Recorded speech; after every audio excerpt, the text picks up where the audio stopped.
Sir, तो America तो अच्छे मूड में, हम अच्छे मूड में। एक और जगह जो हमारे बाजार के लिए इंपॉर्टेंट है वो बहुत अच्छे मूड में हो रही है, कल भी इसकी बात करी थी, वो है आपके एफआईएस। क्या दमदार, कल के जो आंकड़े हमने डिस्कस किए थे वो शानदार थे। आज सुबह जो हम आंकड़े डिस्कस कर रहे हैं वो भी बहुत बढ़िया आए हैं सर। कहाँ जाएंगे, यहीं आएंगे। कहाँ जाएंगे, यहीं आएंगे। देखो, जहाँ पैसा बनता है वहाँ सब बात है, बिल्कुल। और पैसा यहाँ बन रहा है और सबका बन रहा है। अब वो कहाँ खरीदें, किस लेवल पे खरीदें, कितना खरीदें, ये तो एफआईएस की मर्जी है ना। करेक्ट। ये आप और हम थोड़ी डिसाइड करेंगे, लेकिन उनको आना तो है, ये बात पक्की है। ठीक है ना। कल फिर देखिए 2700 करोड़ की खरीदारी कैश में है। इंडेक्स फ्यूचर्स खरीदने 1335 करोड़, स्टॉक फ्यूचर्स खरीदने लिए 4800 करोड़।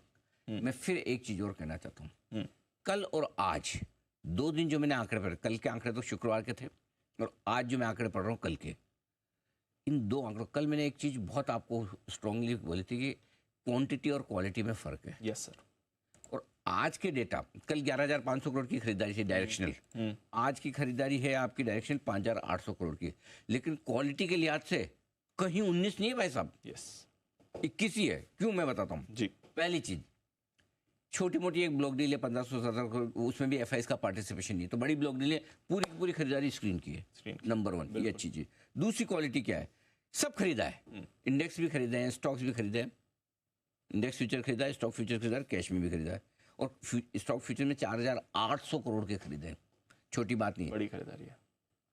करीबन करीबन मैंने टोटल गलत कर दी क्या भाई, 5,800 करोड़ की खरीदे कैसे होगी ना। नहीं और ज्यादा है। हाँ, लगभग 8.5 और 1 3 4 और 5 9,000 करोड़ भाई, 9,000 करोड़। मैं वही सोचता हूँ कैसे कम कैसे हो गया। 11,500 करोड़ का परसों खरीदा था, आज 9,000 करोड़ की खरीदारी हुई। अब देखिए इंडेक्स फ्यूचर्स में 1,335 करोड़ की खरीदारी की। मजे की बात की दीप, इंडेक्स फ्यूचर्स में इन्होंने निफ्टी फ्यूचर्स खरीदे, बैंक निफ्टी फ्यूचर्स खरीदे, और मिड कैप इंडेक्स से भी फ्यूचर खरीदे। मतलब क्वालिटी वाइज है सब इसको चौतरफा खरीदारी बोलते हैं। Yes sir. तो इसलिए कल भी जो हमारा व्यू था कि पहले डिप पे आप ले लीजिए, क्यों कि एफआईएस तो आ ही रहे ना, और थोड़ा लेट आते होंगे, 9:15 नहीं आके 9:30 पौने 10 10 11 बजे आते होंगे क्या। सो कल की खरीदारी में फिर से क्वालिटी खरीदारी, और यही वजह है दीप की, जब 13% इंडेक्स लॉन्ग पर एफआईएस ने शुरुआत की थी जून की से, तब हम लगातार कह रहे थे कि ये लेंगे ही लेंगे, और बजट तक आपको तेजी में रहना है, बाय ऑन डिप्स करना है। बजट तक बड़ी मंदी हमें नहीं लगती, ये 1 महीने से बोल रहा हूँ, बार बार कह रहे हैं ताकि आपको याद हो, समझ में आए। सो आई थिंक बजट तक कोई बड़ी मंदी के संकेत इन डेटा से नहीं आ रहे। छोटा मोटा करेक्शन कभी भी आ जाए वो एक अलग बात है, बट बड़ी मंदी हो ही नहीं सकती इन डेटा के दम पर, और एफआईएस फिर से जोश में आ रहे हैं। बिल्कुल सर। और कह भी रहे हैं अनिल जी, एक तो पहले बजट के टारगेट्स दिए थे 24,500 के, वो आगे उसके ऊपर है, और अब तो और बड़े टारगेट्स और साथ ही भरोसा बाजार पर बना हुआ है।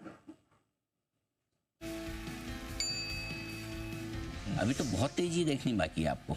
देखा क्या है, 15-17 साल की जवानी से लेकर 30-35 साल की जवानी वाला लंबा वाला समय, बाय ऑन डिप्स की रणनीति के साथ बने रहना है, डटे रहना है, टिके रहना है, दिमाग नहीं लगाना। टावर पे खरीदारी करनी है। थोड़ी दुनिया में जल्दी आ गया मैं, एक जनरेशन बाद आता ना, तो मुझे मेरे ख्याल से हिंदुस्तान का सबसे बढ़िया समय लंबे समय तक देखना ना। आपको अभी तो शुरू हुआ है ना, बाय ऑन डिप्स की स्ट्रेटजी अपनी रखनी है। अब से लेकर बजट तक कोई बड़ी मंदी है नहीं। करेक्ट। बजट के पहले के हमारे टारगेट 24,400 24,600 के थे, हम उस रेंज में आ भी चुके हैं। करेक्ट। सो मेरे ख्याल से बाय ऑन डिप्स की स्ट्रेटजी रखिए। लेना ही आपको कहाँ लेना है और कब लेना है, यही डिसाइड करना है। सो ध्यान तेजी की तरफ ही है, जो भी मौका नीचे की तरफ मिले उसमें आपको खरीदारी करना। रुझान आपको पता ही है कि बजट तक तेजी का व्यू है और बाय ऑन डिप्स की स्ट्रेटजी है। मैं तो पॉजिटिव हूँ, रहूँगा। मुझे तो अभी तक कोई संकेत ऐसा नहीं दिखता जिसकी वजह से मैं ये सोचूं कि बाजार खराब होने वाला। डरो मत, खरीद लो, टिके रहो, कहाँ जाएंगे यही आएंगे, सारी मुहिम में एकदम अनिल जी एक ही चीज पॉइंट कर रही है। ऑनेस्टली सिंसियरली एक चीज मैं कहना चाहता हूँ, कई लोगों को ये फ्रस्ट्रेशन होता है कि हम एक बार बोलते 10 बार चलाते हैं। अभी जैसे हमने प्रोमो ये भी चलाया, जो दर्शक पिछले 6 साल से मेरे साथ जुड़े हुए हैं, 4 साल से स्पेशली कोविड के बाद से जुड़े हुए हैं, उनको ये बताने और समझाने की जरूरत ही नहीं है जी, क्योंकि हर रोज कई बार नए दर्शक हमारे साथ होते हैं। करेक्ट। और जो नए दर्शक हमारे साथ होते हैं उन्हें ये पता नहीं होता कि कॉन्फिडेंस कैसे लेना है जी। ये बताने के पीछे है कि जब हम आपको एडवाइस दे रहे हैं, जोर से बोल के दे रहे हैं, तो उस पर कॉन्फिडेंस है। और पीछे का दिखाने का पर्पज यही होता है ताकि आपको कॉन्फिडेंस, ये नहीं कि हम हमारी कॉलर ऊंची कर देखो हमने ये बोला था हो गया। सही बात है। वो तो अच्छा भी होता है, खराब भी होता है। ऐसा नहीं कि हर बार हम सही होते हैं, कई बार हम गलत भी होते हैं। Correct sir. इसमें कोई डाउट नहीं। और नेचुरली आपके मेरे सबकी तरह से कोई गलत वाले का तो प्रोम बनाएगा नहीं, हम भी नहीं बनाते। आप भी कभी ये नहीं कहते कि मेरे में ही बुराई हो, तो वो पब्लिकली कोई नहीं बोलता, वो तो मैं भी एक्सेप्ट करता हूँ। बट पॉइंट ये कि ये कहने के पीछे पर्पज ये है, बताने के पीछे पर्पज ये कि आप किसी बड़े ट्रेंड को छोड़ो मत जी, वो पकड़ के रखो। तो इससे आपको कॉन्फिडेंस आएगा कि किसी चीज को बार बार मुझे कई लोग बोलते हैं कि जैसे मैं बताया जो वो भाई साहब मिल गए थे मझगांव डोक वाले, तो मैंने कहा तो इतना लंबे तक बेचा क्यों नहीं? बोले सब जिस दिन बेचने का मन होता है आप वापस बोल देते हो। मैं सोचता हूँ आज सुनता हूँ 1-2 दिन में क्या आती है राय मझगांव पे, और मैं बेचने की सोचता हूँ और आप एकदम से बोल देते हो अभी क्या बेचना है। फिर तो बार बार बोलने के पीछे पर्पज ये है वो रट्टा मार मार के याद हो जाए अपने को। नहीं तो क्या होगा, आप वो छोटी छोटी चीजों में लेके है ना इतना सा पैसा बना के निकल जाओ। इतना कौन बनाएगा? करेक्ट, बड़ा पैसा इतना सा नहीं बनाना, इतना बनाना है ना। सो इतना तब बनेगा जब एक अंदर आपके कॉन्फिडेंस रहेगा, 2 विजन रहेगा थोड़ा लंबा कि नहीं होल्ड इज और बोल्ड कॉल लेके रखना है, पकड़ के रखना है, तब पैसा बनेगा बस, और कोई पर्पज नहीं है। सक्सेसफुल हो रहा है सर। नहीं इसलिए बताना जरूरी है। तो आई थिंक स्ट्रेटजी क्लियर है, होल्ड करें। नया पैसा डालना नहीं डालना बजट की बात कर लें, कोई इशू नहीं, बट है उसको तो होल्ड करिए। होल्ड करेंगे, ठीक है सर। बताएं सर आज के लिए दीप अमेरिका फिर से नए रिकॉर्ड हाई पर है, बढ़िया संकेत है। एफआईज की दमदार खरीदारी है, कैश फायदा कारोबार सब मिलाकर तगड़ी खरीदारी एफआईज ने की है, वहाँ से अच्छे संकेत हैं। ये लाइफ हाई पर आपके बाजार बंद हो रहे हैं, टेक्निकली बहुत स्ट्रॉन्ग है, करेक्ट, कोई खराबी है नहीं। Correct sir. 24,150 24,325 अब निफ्टी पर अच्छा सपोर्ट बन गया। बजट तक इसको तोड़ना मुश्किल होगा, आसानी से नहीं टूटेगा। 2025 के पहले 25 से पहले 25,000 लाओ जरा, वो भी बहुत बढ़िया बनाई, वो भी मुझे पसंद आती है वो वाली जो बनाई है वाइप। 25 से पहले 25 बहुत बढ़िया है। तो वो तो अब खैर सबको ही आसान दिखता है कि आप जब 24,650 पहुंच गए, 25 में बचा क्या है। हाँ 25 से पहले थोड़ा टिकाओ इसको, देखो मैं भी देख तो लूँ 25 से पहले। हाँ this is nice, very good, okay. अच्छा ये बार बार चली जाती, पकड़ में नहीं आती। ओके बैंक निफ्टी यहाँ पे आज इंपॉर्टेंट दिन है क्योंकि आज बैंक निफ्टी की वीकली एक्सपायरी थी, ठीक है। तो वीकली एक्सपायरी के दिन दो चीज़ आपको जाना है। ये फुल टाइम पास का जोर से भागने के बाद 1200 ऊपर से कितना हो गया, करीबन 1500-1600 पॉइंट का करेक्शन दिया जी। वो करेक्शन दे के बाद नहीं ये ऊपर का लेवल तोड़ रहा है ना नीचे का तोड़ रहा है, तो आपको क्या करना है, 52,000 के नीचे बंद होगा तो आपको ये सोचना है भाई खराब हो गया।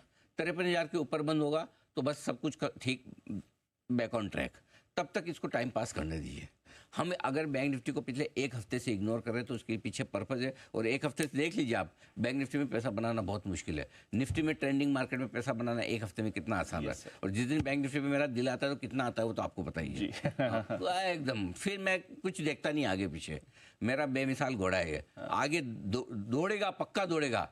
कब दौड़ेगा, वक्त है तो इसको फिर थोड़ा टाइम पास करना। देखो कैसा है, ऐसा कोई बनाता है चार्ट थोड़ा ऊपर थोड़ा नहीं, ढंग से बनाओ चार्ट। ये देखो पास में तुम्हारे पड़ोसी का चार्ट देखो निफ्टी का, और कहाँ बैंक निफ्टी का, मजा ही नहीं। सो मैंने इग्नोर करके रखा है आज चूंकि, लेकिन आज वीकली एक्सपायरी का दिन है तो इतना इग्नोर भी नहीं करेंगे हम, आपकी बात ना करें बुरा लग जाए। तो इसलिए बैंक निफ्टी थोड़ा देखते हैं, लेवल्स के हिसाब से डिसाइड करेंगे। बायो एंड डिप्स की स्ट्रेटेजी रखनी है आपको, मिड कैप स्मॉल कैप शेयरों में खरीदारी रहेगी। हल्की फुल्की प्रॉफिट बुकिंग ऊपर के लेवल पे आ सकती है, इसमें कोई चिंता करने की खास बात नहीं। ओके तो चलिए कोई चिंता की बात नहीं। आज के संकेत सर, आज का सेटअप, बाकी सारी चीज़ें तो खैर पॉजिटिव ही हैं, रोज ही पॉजिटिव हो रही हैं एक्चुअली। खाली 2 न्यूट्रल है डीआईसी। अच्छा डीआईसी ने भी खाली 330 करोड़ का हल्का ही बेचा है कल, कुछ बेचा नहीं है। ये भी नहीं बेचा, बेच के क्या करूंगा, पैसे लगाने तो है ना वापस जी। और बजट ठीक आ गया तो अच्छा बजट के पहले रोज माहौल बनता है, रोज मतलब हर बजट के पहले ओ कैपिटल गेन, और फिर नहीं आता क्या बजट था। No bad news is good news. उतने में खुश हो जाएंगे। हम तो यार मतलब संतोषी आदमी है, कुछ खराब मत करो हमारे लिए वित्त मंत्री जी, उतना ही काफी है। इतने का है ना। सो कुछ खराब नहीं आया, मतलब बजट अच्छा। बाकी तो सब देश में ठीक ही चल रहा है। करेक्ट सर, है ना। बढ़िया कैपेक्स है, बढ़िया फिस्कल डेफिसिट है, बढ़िया सब कुछ है, ठीक है। अब खराब कुछ मत करो, है ना। तो फिर वापस सब दौड़ लगाएंगे, ओह कैपिटल गेन तो हटाया नहीं, कुछ बढ़ाया ही नहीं, चलो लो सब यहीं पे आ जाता है। वही बात है ना जो आप नो पैदा। आज इस पे हमारी सीरीज का दूसरा पॉइंट है, किससे कहेंगे आप अच्छा बजट मतलब क्या, ये आज आपको बताएंगे 9:45 में, ठीक है।